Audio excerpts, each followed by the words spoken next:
So 2016, then I got out of jail and someone invited me to church and I was wanting to know about Jesus. I was curious about Jesus, but no one was telling me about Jesus. They were doing the church thing. Like they were doing church, but when you start asking questions about Jesus, it was like nobody wanted to talk about him. It was really weird. Then experienced a lot of church hurt. So I kind of pulled away for a couple years. And after I took the plea deal, I went into the mountains. I had an old primitive cabin, Copperhead Trails, what the community called my road. Lived in the middle of nowhere on top of a mountain. Someone gave me a Bible, and I started obsessively reading the Bible. And things started really, really happening. What year was that? That was back in 2019. Oh, wow. Okay. And so there was a few years where it's like the seed was planted, but it hadn't bloomed. And I had a neighbor up there. And when I say primitive, no heat, you had to keep the wood fire going all winter, single woman, and copperheads crawling up the walls. It was like half the time I didn't have water. And so one of my neighbors showed up to my cabin one day, and she's like, God put it on my heart to come alongside you. Okay. And I was like, okay, like I didn't know who she was from Adam. Like I knew her name and didn't really know much more. And after a few months of her discipling me almost every day, I found out that she has a school in Papua New Guinea, a Christian school, and she has spent her whole life discipling people. And towards the end, I found out that she was a jail chaplain for 10 years. Oh my goodness. I was like, psh. So she really taught me who Jesus is. Yeah. And then God put it on my heart to go back to civilization because I just wanted to hide under a rock. And I went back to civilization. And of all places, the very jail I was locked up at is the only housing I could find. Oh, wow. And I was like, so from my patio, I could see the jail doors where they would, and then the bay where they'd bring them in. And very, very humbling. To my left was the courthouse. And I just jumped into ministry full time. Wow. So you're running a ministry right now, aren't you? I have a couple little ones. What are they? I do jail ministry at various counties here at East Tennessee, and then I have my homeless ministry for the unsheltered. It's more of an outreach. I actually partnered with the Roane County Health Department. Okay. And one of their navigator, her and I have been doing it we were trying to guess, we think it's 4 years now, every week for 4 years. Wow. And so we have state resources. So she brings state resources, I bring Jesus, and we go into homeless camps every week. We crawl under bridges. Anywhere and everywhere we're led to, every day looks different. Sometimes we just randomly pull over for people and we ask how we can pray with them. And then we find out this crazy story about what they're going through and where they're heading. And being able to, sometimes it's just giving someone a box of food or giving someone a warm beanie or a blanket. But what's really cool is when you can come alongside them, because to get rehoused is a long process, usually. And so coming alongside someone, building that relationship with them, finding the other resources that they need besides just a home. A lot of times it's mental health and addiction resources. So putting all those little pieces through relationships to get them back into housing. And one thing that I've noticed and you're passionate about is that a lot of these folks, they have a record which makes it really hard to find housing. Really hard. Yeah. I know you've written articles about ReEntry. I did, and it's not just the housing. So yeah, there's a lot of housing issues, but it's employment. I mean, it's everything, right? And so I actually wrote my master's capstone on this, and I talked about the 5 pillars. And we know things like education. We know things that are necessary, like employment, whatnot. But I think for me, at least, the part that really stunned me was the community involvement, right? So the community has to be involved, has to be accepting, has to be willing to let you come back. And part of that is landlords, right? So landlords that say, I don't want anybody with a criminal history, well, I mean, it's almost 10% of the Tennessee population. So I looked up how many people in Tennessee can't vote because of a felony. And was it something around 9%? Yeah, that sounds about right. So that's like almost 1 out of 10 people have a felony, and you wouldn't even know that. And that's the ones that can't vote. Still, not talking about the ones that have had their rights restored. So that number's even higher when you count the people that have had their rights restored and can vote. So you have a housing shortage already, and then a lot of times when you've been incarcerated, your credit gets bombed. Yeah. And then you have a record, and then employment's hard, so you don't have getting that consistent employment when you apply for housing. Yep. And so what I'm seeing in the camps is almost all of them have a record. And they're the hopelessness, I don't even want to try anymore. Yeah. And so even if they get a HUD voucher or whatever, they get something, they can't find a landlord to rent to them. Well, and that's pillar number 4 for me, which is the mental health aspect of it, right? So it can be everything from if you have a mental disease that you need treatment for, or if it's addiction, whatever the case may be, all falls into that pot, but so does hopelessness, right? So at some point when you're like, well, society doesn't want me, I've been banished because I made a mistake 10 years ago, or because I'm bipolar, but I can't get a job so I can get health insurance so I can get my medicine. It's the cycle. Right? Yeah, it is. It's just cyclical. And how do you break that? How do you help them? How do you elevate people?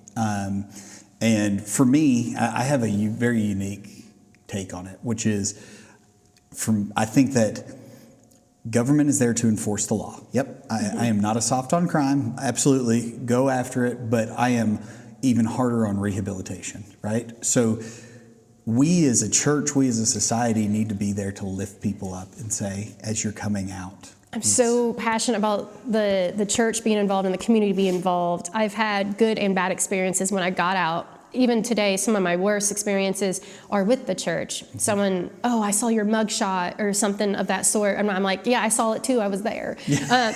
And so... As a reminder, our president has a mugshot, right? Oh, great. And so, I mean, but here's the thing. I was actually having that conversation with somebody today, and they used it in a derogatory sense. And I said, but why does that matter, right? So do we not believe in rehabilitation?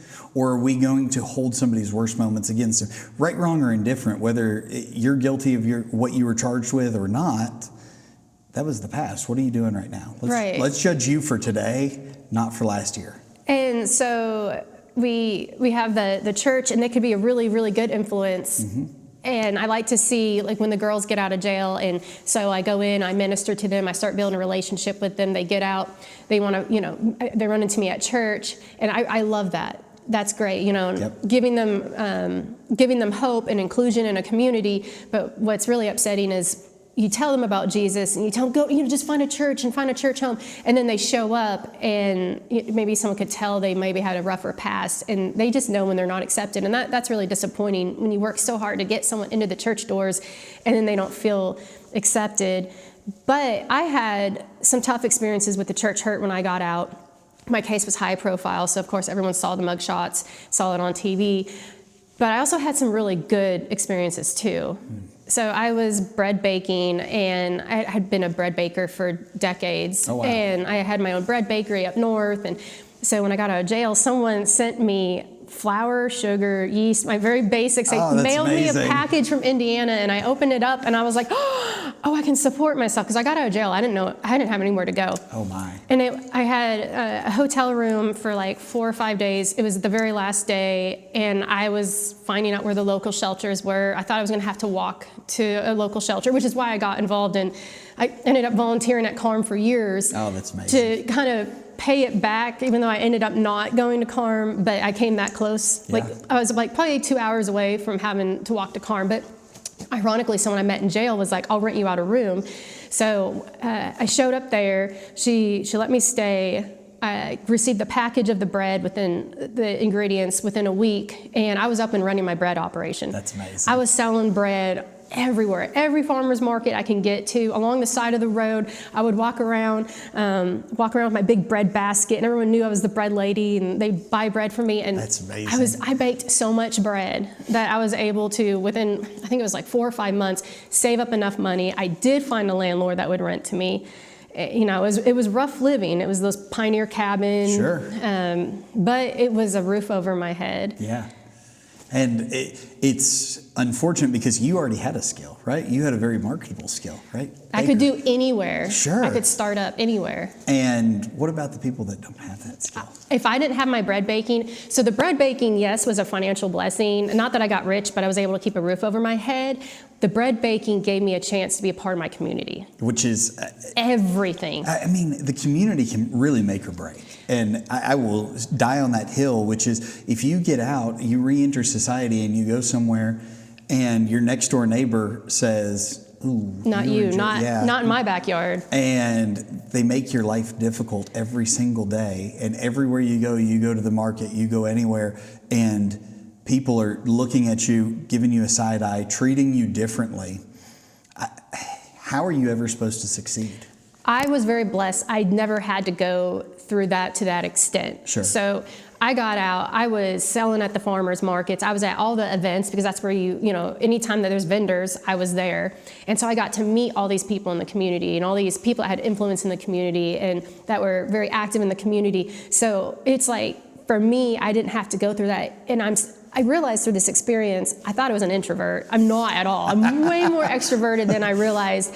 And I need people, but we all need people. We all need inclusion. We all need somewhere that we belong. We will thrive when we're somewhere that we feel that we belong. Absolutely. And it's sometimes in the most unlikely place, right? So I generally don't tell people that I retired as a detective until after we finished our conversations, right? And I talk to them and we're finishing up, and it's usually after we're done and off camera, and they usually take a step back and they're like, "Oh," right? And I'm like, I don't judge you for you, so that's got to be a two-way street. And it usually takes them a minute, and then they say, "You're right," and then we can move on. But I found that if I tell people beforehand, usually they kind of close off and they don't want to talk to me because they don't have that level of trust, and they don't want. It might be shame too. Absolutely, it could be. And I think that when we can, as a society, look past that and say,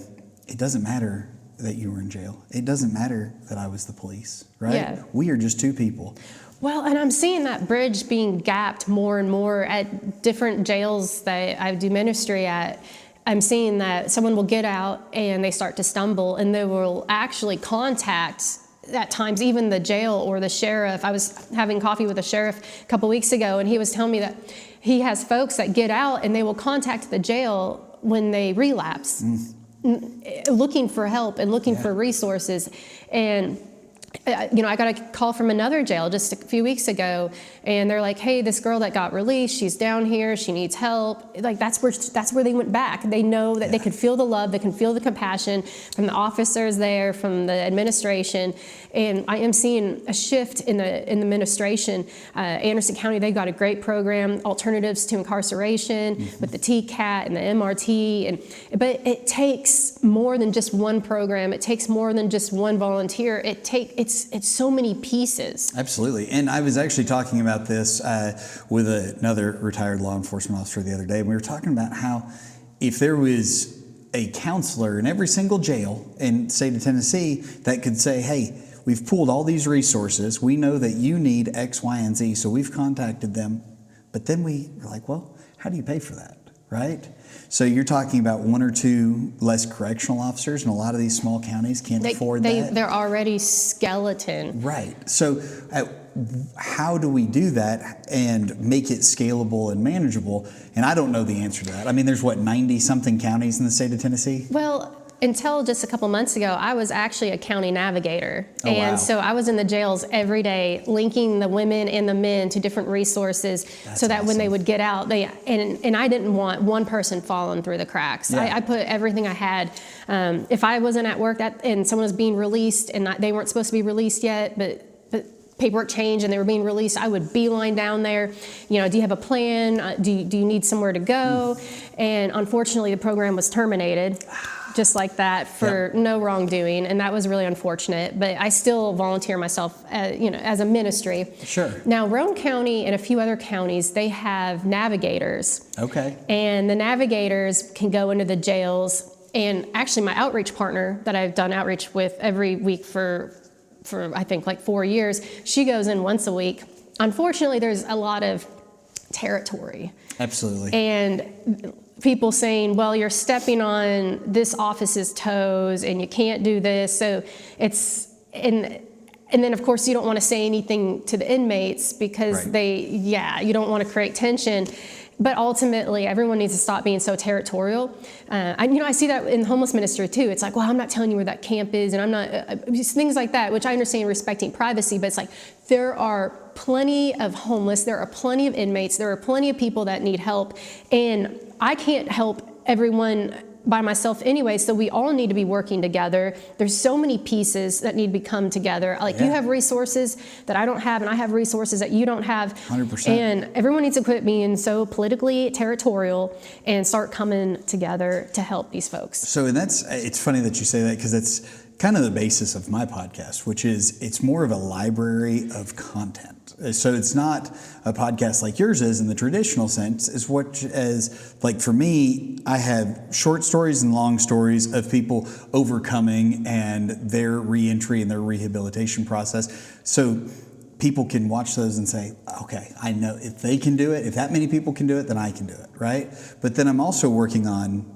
episodes with ministries and educators and other things, because I found one of the problems that I keep running into is that in education, they believe in theory, and this theory is how we're going to deal with this issue. And then you have the people that are working in practice on the law enforcement side that are like, well, that theory doesn't work for where I'm at, and so your theory and my practice, they don't align together, right? And then you have the people that were in the system that say, both of you are wrong. And so what I wanted was a library of information that everybody can pull from and say, here's what we know that works for theory, here's what we know that works for practice, here's stories from people that actually lived through it.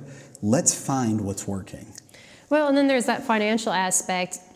You know, before I went through my thing, I was like a lot of people. I had a very harsh opinion about the incarcerated. And then when I went through my own thing, and what I'm hearing a lot, and I don't know if this is evidence-based, and maybe you know, it's costs less money for the government for someone to be rehabilitated than to be incarcerated. Absolutely. So generally speaking, and these figures are a couple years old, but in the state of Tennessee, it costs us over $30,000 a year to house an inmate, but it costs us $5,000 to educate the inmate. Now, that won't apply for everybody, because we know that some people aren't ready to change, some people don't want to change, but that will apply for a large number of people, right? And if $5,000 is the investment versus 30, that's 1/6, right? That's 2 months of incarceration. And that's if they only get sentenced to 1 year. So they're out and and then they get sentenced to 5. Well, that's a whole lot more than just initially. And folks that maybe, I see it all the time, they maybe they're ready for treatment, but maybe they're not. But when they're ready for treatment, like, we need to move quick. When they're like, hey, I'm getting out in a couple of weeks, and you know, and they're consistently saying they want to go to treatment, and then the doors open to the jail, and there's no treatment facility there to pick them up, that's a problem. And because you got to strike when the iron's hot. You have to. Because when that door opens, they're not going to go sit around in sober living, because they probably don't even have anywhere sober to go.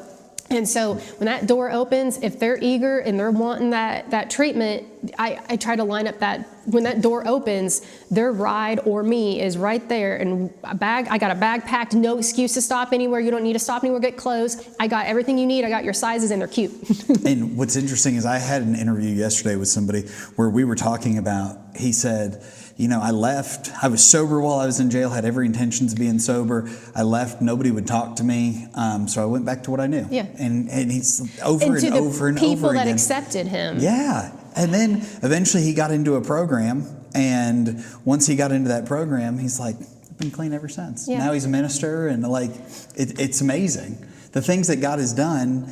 But we have to be there for people. And if we are not there for people, and that's on both sides of it, right? If we are not there for people, how can we ever expect them to survive?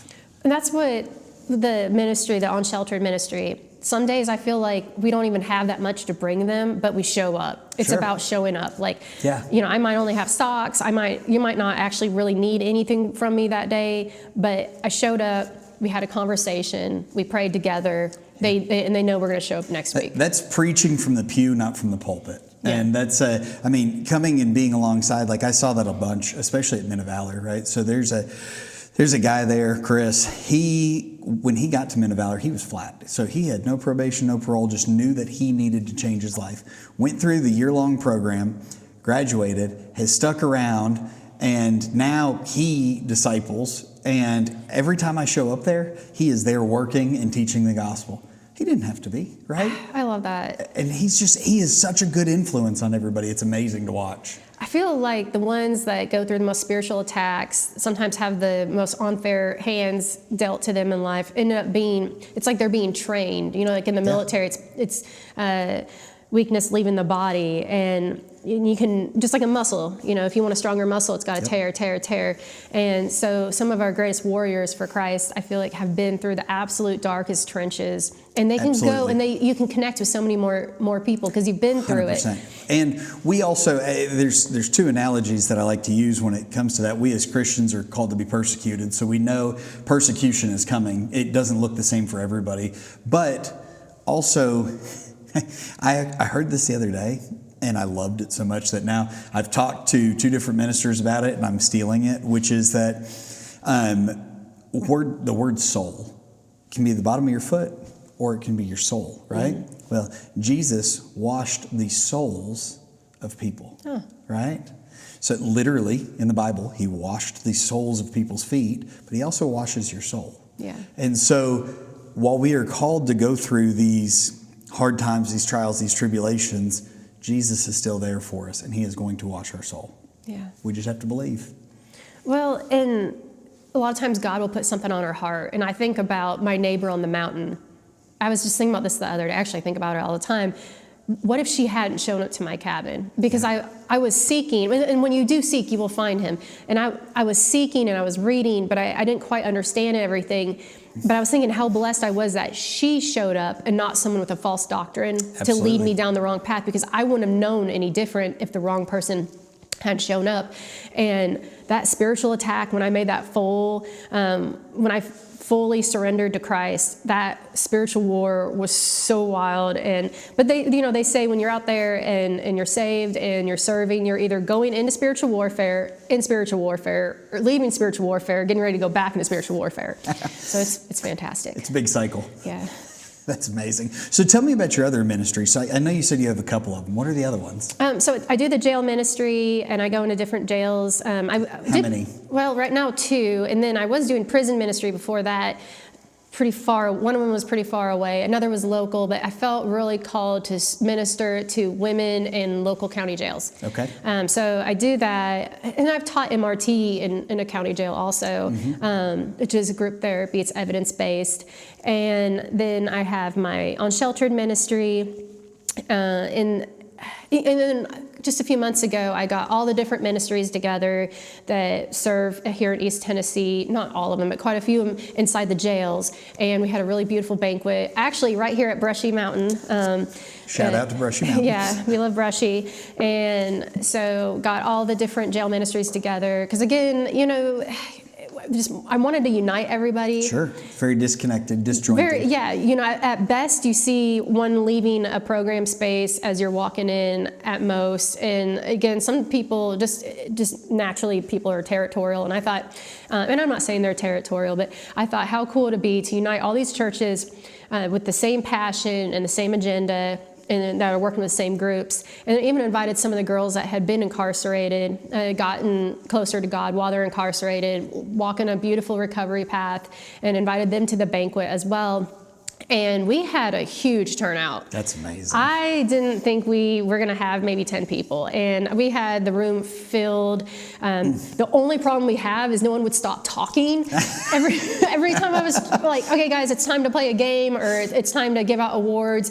And it was just like, I ended up having to get help to get control of the room because... That's funny. Well, what I did is when they walked in, because I knew all the churches were going to just sit with themselves, like Church A, Church B, Church C. So I gave them all numbers. You're 1, you're 2, you're 3, you're 4. And I mixed them all up. So table 1, table 2, table 3. And by the end of it, everyone is exchanging information. Awesome. And it was really cool. Now, are you familiar with the Knox County Church Network? I'm not. Okay, so that's my church is part of the Knox County Church Network, Christ Covenant Presbyterian, and it's got a bunch of churches in Knox County that all work towards the same goal. So it's essentially that same idea, right?